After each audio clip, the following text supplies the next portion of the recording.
аввало ассалому алайкум тамошобинони гиромии канали Fars One. Ман бо шумо Толибшоҳ. Дӯстони азиз, дар ин видео ман барои шумо дар бораи бизнеси болгар гап мезанам, ки шояд барои шумо писанд меояд.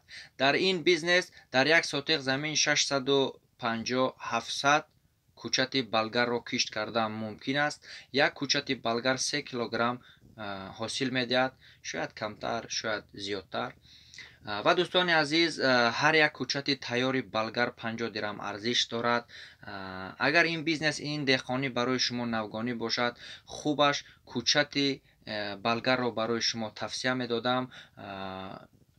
худе ки мисол донаки уруқи болгарро то дараҷаи кӯчат кардан шояд ба шумо каме азоб диҳад. агар ки шумо кӯчати тайёри болгарро харидорӣ кунед, моҳҳои феврал шумо коришро сар мекунед. ба гуфти мутахассисони ин соҳа, баъди коштан 40 рӯз бояд об намонем, ки ба ҳосил даромадан сар кунад. якум чинак 50-65 килограмм ҳосил медиҳад. дар бозорҳо, дар як сотиқ замин, дар бозорҳо дар вақти қиматии болгар аз 20 сомон зиёдтар аст. шумо инро медонед. ва худи ҳозирам дар Тоҷикистон нархи болгар 5 сомон 6 сомон аст, ман намедонам. имрӯз 16 апрели 2020. анакнун нигоҳ кунед ки дӯстони азиз, чинаки дуюм, сеюм ва дигаронаш баъди ҳар як 3-4 рӯз такрор шудан мегирад. вақти авҷи ҳосилҷамъкунӣ аз 140 то 220 килограмм дар як сотиқ замин мешавад. акнун дӯстони азиз, дар ин ҷо мо ҳисоб китоб мекунем ки дар як сотиқ замин чӣ қадар пул сарф мешавад ва чӣ қадар фоидаи тоза барои мо мемонад. дар 6 моҳаи соли аввал 500 сомон пулро мо барои ҳамин деҳқонӣ сарф мекунем. яъне 650 кӯчати шумо 3 килограмми ҳосил диҳад, 1950 килограмм ҳосил мешавад ва дар бозорҳо бо нархи 4 сомонӣ агар фурӯш диҳед, 7800 сомонӣ мешавад ва 500 сомонро барои сарфи аввал минус занем. дар ин ҷо дар фоидаи тозаи 6 моҳаи соли аввали мо 7300 сомонро ташкил медиҳад. ва ногуфта намонад дӯстони азиз, чӣ хеле ки мо гуфтем ки дар бозорҳои Тоҷикистон нархи болгар аз 20 сомон зиёдтар мехезад, вале инро мо 4 сомонӣ ҳисоб кардем. дӯстони азиз, шумо худ ҳамин хел фикр кунед. агар андар якдигар шумо инро 7 сомонӣ фурӯшед, фоидаи тозаи 6 моҳаи соли аввал барои шумо 13000 аст. ва албатта дар муддати як сол 20-26 ҳазор сомон шумо фоида мебинед, фоидаи тоза.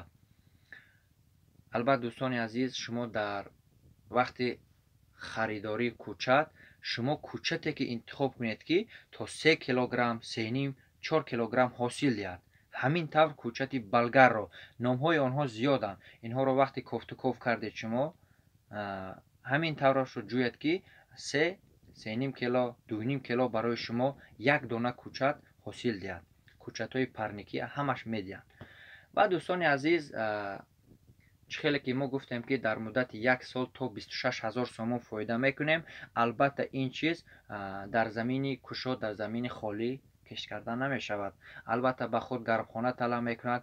гармхонаҳоро дар Тоҷикистон мо дида баромадем аз 2000 сомонӣ то 10000 сомонӣ, яъне ки барои як гармхона пулро сарф кардан мумкин аст. чӣ хел 2000 сомониш, дӯстони азиз, аз ҳамаш қариб аз аш то яш аз чӯбу тахтаву брусҳои ҳамхели ғафс сохта мешавад. 10000 сомониш оҳану брусҳои оҳанӣ бақувват ҳамин тавр. ва дӯстони азиз, чӣ хеле ки дар ин бизнес шумо дар сари сол агар 2000 сомонӣ парнигро дар як сотиқ замин мисол тайёр кунед, ин чиз барои шумо чандин сол хизмат мекунад. ва дар ин плюс шумо худ кор намекунед, хонагиҳои шумо кор мекунад, як хештабори шумо кор мекунад. ва дӯстони азиз, ин барои буҷети оилавии шумо боз як ёрдами калон мешавад. албатта дӯстони азиз, шумо дар суханони ман бовар накунед, ёбед любой, фарқ надорад вай кадом навъи деҳқонӣ аст, любой навъи деҳқониро шумо ёбед, худ вай фарқ надорад ӯ чист. шумо ҳамин қашро аниқ кунед ки ҳамин ҳосил дар рӯзи шинондан то рӯзи канда партофтан чӣ қадар ҳосил медиҳад, ҳамон кӯчат чӣ қадар ҳосил медиҳад. шумо агар инашро аниқ кардед, дар 1 сотиқ замин шумо аниқ кунед ки чанд дона коштан мешавад. шумо инашро ки аниқ кардед, уже вай килои худаш мебурояд. килои худашро ба нархи бозориҳо ҳисоб кунед, дар якдигар ҳисоб кунед, пул худаш мебурояд. дӯстони азиз, албатта ин корро баъд аз кардан шумо мефаҳмед, иншоаллоҳ хуб мешавад. видео агар барои шумо писанд омада бошад, ҳатман лайкро пахш кунед. дар канали мо меҳмон бошед, подписатсия колокольчикро пахш кунед ки видеои навбати мо аввал барои шумо ояд ва дар комментария фикру ақидаҳои худро нависед. дӯстони азиз, боқӣ монда дар паноҳи Аллоҳ бошед. мо бо шумо ҳастем, шумо бо мо монед.